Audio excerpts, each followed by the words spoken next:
जैसे जैसे तुम अपने शुद्ध चैतन्य को जानते हो, वैसे शुद्ध चैतन्य क्या है, जैसे मैंने कई बार भी कहा कि चीज़ें बताई जा सकती, आप हैं नहीं, आपने मान लिया आप हैं। आपने वो मान लिया, जैसे मैं, तुम्हारा नाम रियासत किसने दिया? अनवर ने दे दिया नाम। तुम्हें बताया कि तुम्हारी माँ, भाई अगर आप 1 साल के बच्चे को किसी और को दे देते हो वो तो उसे माँ समझता है, वो मेरी माँ, ये उनके लिए मरता मिटता है। 25 साल की उम्र में कोई उसे कह देता नहीं तेरे माँ तो वो है, उन्होंने गोद लिया था, फिर वो दोनों तरफ हो गया, अरे नहीं वाकई ये है मेरी माँ। तो यानी कि तुम कौन हो? तो अभी भी नहीं तुम्हें पता है तुम्हें कौन हो, तो तुम्हें वहाँ तक पहुँचना है तुम कौन हो।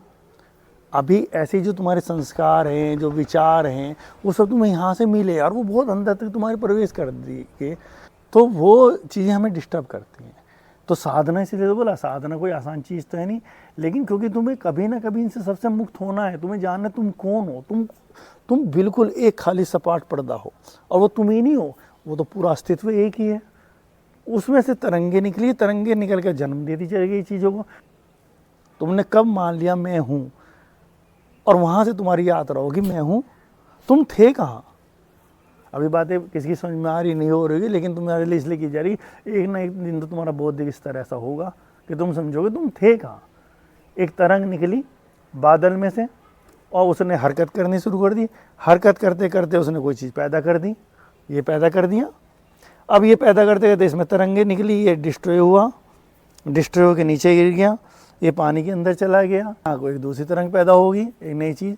ऐसे करते कीड़े मकोड़े पैदा हो गए। अब मकोड़ा कोड़ी के साथ ना किसी और के साथ संसर्ग हो गया, अब कोई एक नया तरह का कीड़ा पैदा हो गया, वो कीड़ा वहाँ चला गया, वो कीड़ा करते करते करते करते तुम कोई बंदर के रूप में चला गया, कोई शेर के रूप में चला गया, कोई गाय के रूप में चला गया, कोई गाय से होता होता आदि मानवों के रूप में चला गया। तुम होते चले गए मैं हूँ। और मैं था कहाँ हूँ? जब तुम कीड़े मकोड़े थे वो मैं कौन था?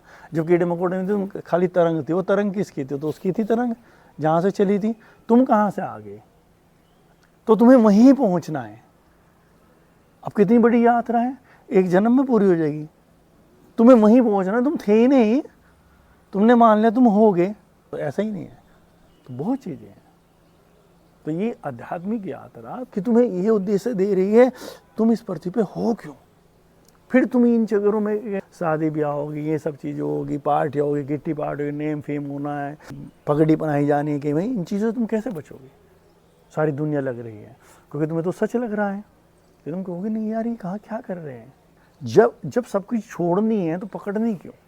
तो एक पर्सन आ जाएगा ना एक आपके पास, जब छोड़नी सारी चीज़, चाहे मैं 50 जन्म बाद छोड़ूँ, नहीं मैं आनंद लूँगा इस पृथ्वी का, बहुत अच्छी बात है, मना नहीं है। कौन आनंद ले रहा है? लेकिन मैं, ये तो परमात्मा आनंद ले रहा है मेरे माध्यम से। लेकिन जब छोड़नी ही है तो तुम बहुत चीज़ों से बचाओगे ना, फिर पकड़नी क्या है कि किसी एक चीज़ को तो कह दोगे तुम ये मेरे पास रहेगी, मेरी पत्नी, मेरा पति, मेरा पिता, मेरी माता, गारंटी मेरे पास रहेंगे, चले जाना। धन तुम्हारे पास रहेगा। जो छोड़नी तो फिर पकड़नी है, क्योंकि बिना कर्म के रह नहीं सकते, तो काम करना है, काम करो और आनंद लो। इन चीज़ों से जिससे उज्जीवन तुम बचा रहे हैं, तुम बहुत वेस्टेज चीज़ों से बचोगे, तुम्हारी ऊर्जा एकाग्र होगी। ऊर्जा एकाग्र नहीं है ना, तुम उससे उज्जीवन बचा रहे हैं, क्योंकि ये संवाद इसलिए जरूरी है तुम्हारे प्रति। और तुम्हें क्या सिखा रहा है ओजीमा, क्या कह रहा है? लक्ष्य विहीन साधना। हमारा कोई लक्ष्य नहीं है, हम तो जीवन जीने के लिए आए मस्त। हमें कहीं नहीं पहुंचना नेम फेम पे, नेम फेम पे पहुंच के तो फिर हमें कोई ना कोई हमारा स्थान ले ही लेगा, भाई कोई ना कोई तो आगे आना ही है हमारे। लेकिन जब हम किसी से कॉम्पिटिशन ही नहीं रखने के, अब कोई भी आगे आता है वो भी हमारा ही अंग है। जब हम आत्मा के तल पहुंच जाएंगे तो आत्मा तो सबकी बराबर ही है ना। तो उदाहरण के लिए बताया कि जो हमें दिखती है सफलता, हो सकता है वो हम बड़ी असफलता की तरफ जा रहे हो।